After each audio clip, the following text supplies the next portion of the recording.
Hi everyone, it's still me, Amina Jaman, as you might have guessed, Art Director of International Filmmaker Festival of New York, IFFNY, and moderator of New York Nil Gallery Festival. I'm so excited to be here and to talk to outstanding filmmakers, and we have our next guests. Hi, Outlier Moving Pictures, Jack and Pamela. They will talk about their awesome music, very unique work, an experimental music video, and I can't wait to talk to them. So, Pamela Falkenberg and Jack Cochran. Hi, Hi! how are Hi, you guys! doing? I'm doing well. How are you? We're fine. Yes, So, I want to say to our viewers that your work is so incredible. It's so original, and the format itself is really unique. It's like a virtual installation of a poem. I mean, whose idea was that to make it like this? probably both of ours, but inspiration to do a film about Texas freeways was definitely Pamela's. We were working on another film about climate change and environmental destruction with a British poet, Mm-hmm. English. And while we were driving around looking for the stuff we were going to shoot, I spent a lot of time, since often Jack was driving, because usually I am the one that operates the camera. I had a lot of time to look at everything, and I said, we should just. These things are so monumental. It's amazing. It's much. They're much different from the older style freeways, say in Chicago or New York City or other big cities up in the Midwest and the East Coast. Mm-hmm. Partly because it doesn't really freeze, so there's no worry about things collapsing because all the rebar rusts and whatnot. They're incredibly monumental. They soar amazingly, and they really look like kind of like monuments, but like crazy monuments to the consumption of petroleum products. And I said we should make Mm-hmm. a film about this. So while we were doing the one about climate change for Lucy, we shot all kinds of footage on the freeways. Then what Mm-hmm. was I saw a call for filmmakers to make films to choose a piece of one of five new music compositions. It was a festival Mm-hmm. in Germany, and that gave filmmakers Creative Commons licenses to these amazing pieces of music. We listened to Mm-hmm. five of them, like two of them. We made two different films. One of them sounded to me like Traffic. So I said, Mm-hmm. this footage. So Jack, why don't you cut together a music video, to this piece of music? And that came out well. And although it didn't become part of the original competition, but I submitted it to other festivals, and that had a fair amount of success. But I started to think that people thought it was just a formal exercise, which it wasn't at all. It was really meant to make people think about freeways in a critical way, relative to Mm-hmm. all the problems we're experiencing based on kind of foolish uses of resources. And so I said, Mm-hmm. Jack, you need to write a poem to go with the and to go with the footage. And at that time, we were also researching some other stuff for another film when we came across a book, The Geography of Nowhere. Geography of Nowhere by William Howard, Mm-hmm. which is a little bit. I mean, a lot of people like it. It's kind of controversial because he's a little cranky, but Jack found some great text. He extracted a poem from the forward part of the book, which kind of Like I summarized. made an erasure poem. I took He like, made a Mm-hmm. reader poem, and then we and put that into the film, and and it became suddenly much better. suddenly now people saw the point much better, and it's had a fair amount of success in a lot of interesting festivals, some poetry film festivals, some ecological film festivals, some kind of art gallery kind of things, and you guys accepted it, which we're really thrilled about, and we're Yes, I mean, no the gallery. work is really original and it's so special. It's something, I mean, I've never seen something like that, and when I read the lines from Jack's poem, I'm like, wow, this is another level. It's not subtitles, right? And it's No, No, not just a poem, and you read and you kind of see what you're reading, right? Like no. immediately. it's like an imaginary virtual life, and cars are like characters there. And the freeway, Texas, you see, it's so well shot, and I love the color correction, the contrast of colors, the orange and like a dark gray, so cool. Who made the color correction? That's shot with a camera that's designed to take away the visual spectrum and give you an infrared spectrum. So Wow, seriously? we got a small camera that we read about it, and we saw some sample footage of how it can modify the color rendition, and so we bought a small Like a 4K like a 4K camera, and we sent it off. There's a place in New Jersey that will modify it. The sensor. In normal cameras, the sensor, they put a filter on the takes the sensor off and puts a sensor on the visual spectrum. Well, normally the filter over the sensor because video sensors are very sensitive to infrared and ultraviolet light, which produces a not very attractive looking picture if you want it to match what our eyes see. To produce the kind of images we shot, what they do is they remove that filter, and then they put a filter that filters out a lot of the visible spectrum and leaves, in this case, you can pick, there's 3 or 4 different choices, but for the Texas film, we like the one that kind of the aqua and the orange, that kind of umber look. No, it's an incredible effect. I thought a regular DSLR, which of course has a regular video sensor filter in there, and then this small kind of pocket camera, but still 4K with a great Leica lens in it, and we shot footage with both things, kind of to make us see it in new ways, to kind of take it out of the ordinary, to make people look at the ordinary and see something different. We wanted people to kind of see it as if, because one of the things I said when driving around was, what would aliens think if they excavated the ruins of our society of millions of years later and found these freeway, buttresses and whatnot? What would they think about them? They would think they were some crazy kind of monuments because they're so. They wouldn't have realized how quotidian and weirdly destructive they are. And it actually looks like a lot of times just across the building them makes everything look like a war zone. It actually looks like it's shot on Mars, when you see this effect. And there is a fantastic desert in Jordan, Wadi Rum, and the Martian movie with Matt Damon was shot there, and the latest Aladdin with Will Smith was shot there too. And if you need a red desert, you can go there. But you did it even without the desert. The effect is fantastic. It's so cool, and I mean, it's incredible. Like a wonderful commercial shot in Jordan, in my opinion. And I know that Jack has a huge experience in commercial, right? He did a lot of commercials for automobile. Documentary shooting and a lot of independent feature shooting. I tried to shy away. I did like 4 years of commercial work in London. So with an interesting still photographer. Yeah. And those are the commercials are kind of avant-garde, really, in a very strange way. Well, he's a surrealist, so they're if you can imagine surrealism in TV commercials, that's what they are. But it was also that director was also interested in experimental films, and you were the cinematographer on one of his experimental films, and that one won a lot of awards. It was in Edinburgh. It was all over. So, and I also saw a shot of a stadium. Tell his own stories. Yeah, good. I see. I saw a shot of a stadium in Texas. Is it the one where Selena performed? It might. I don't know. That's where the University of Texas football team performs. I think they allow it for concerts. What's weird is it seats 100,000 people, right? And they games a year. That's it. Taxpayer money to build a stadium for 6 games a year. I see. Incredible. And you collaborate a lot together.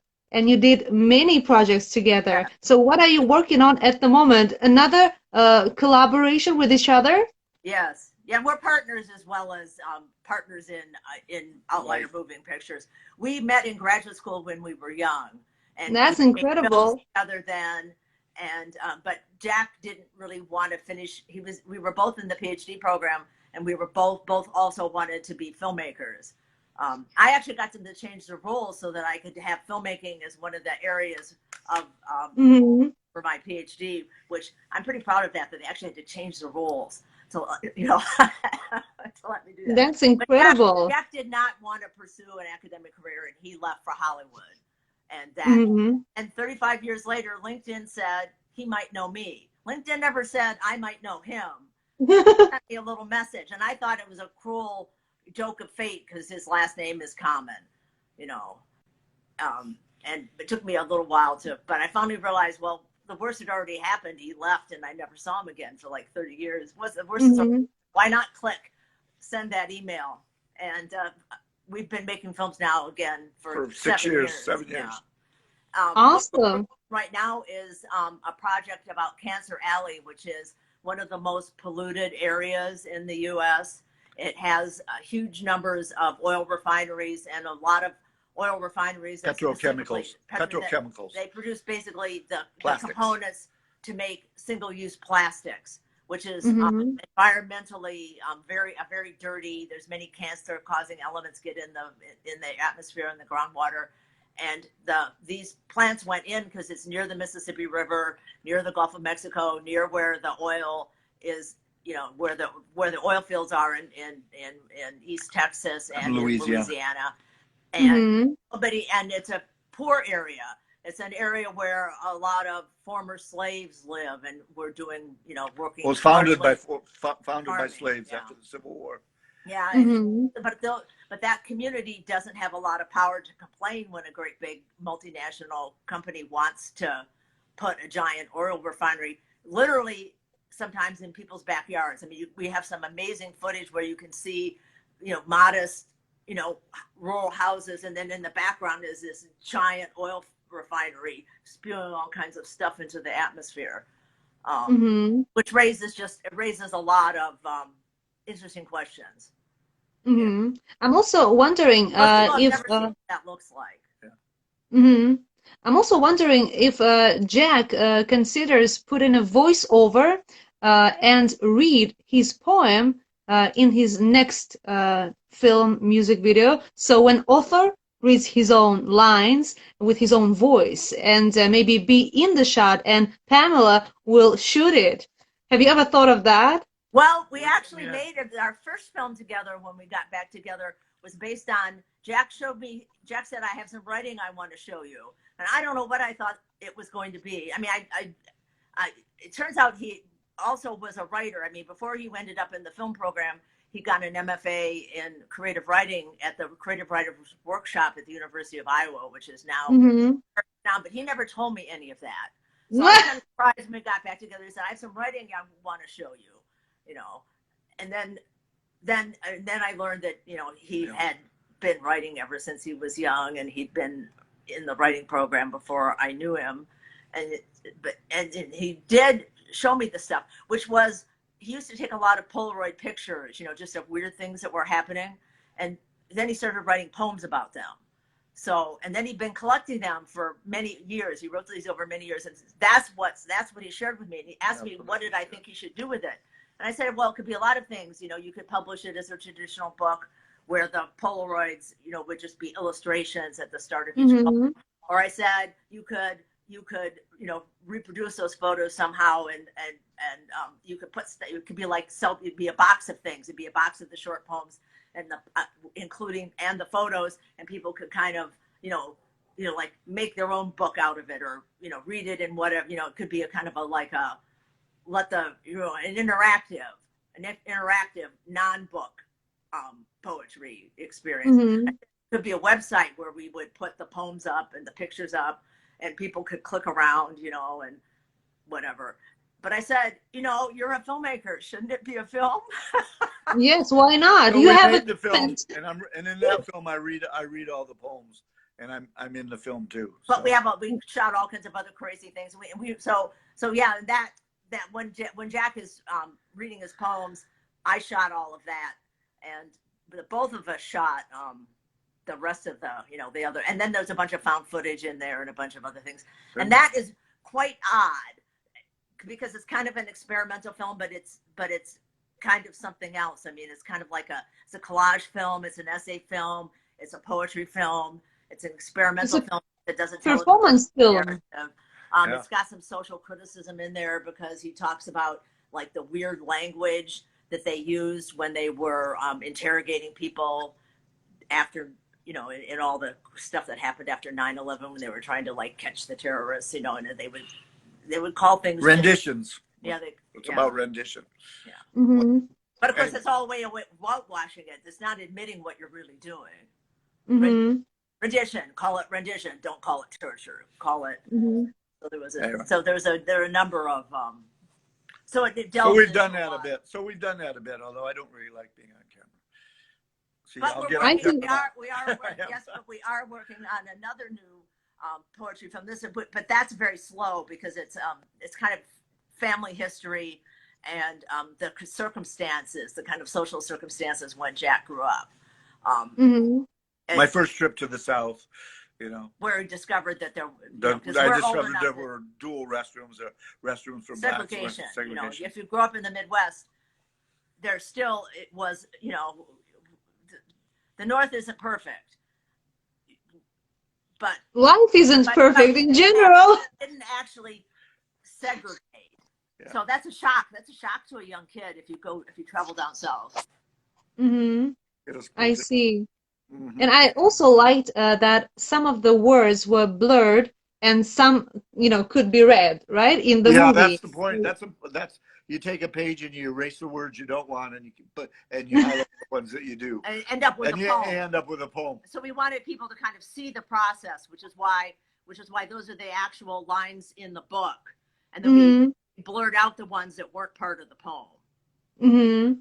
So. And it reminded me actually paintings of Jean-Michel Basquiat. There are a lot of words in his paintings, and some of them, can be read and others can't, right? Yeah. And those you can't read, you are focused on them. You're like, no, I want to read it. What was the word? You kind of, I'm not interested in the one I can read. This is what bothers me. I want to read the rest, right? So that effect reminded me Basquiat's work, really, really unique. And it's like a stopped painting, right? Or a stopped movie. You see the picture, and it can be equally great as a photography and as a music video and as a short film as well. So it's truly experimental. And I think that when an author reads his work, at book presentations or wherever, or like first part of the novel or poems, it's always special.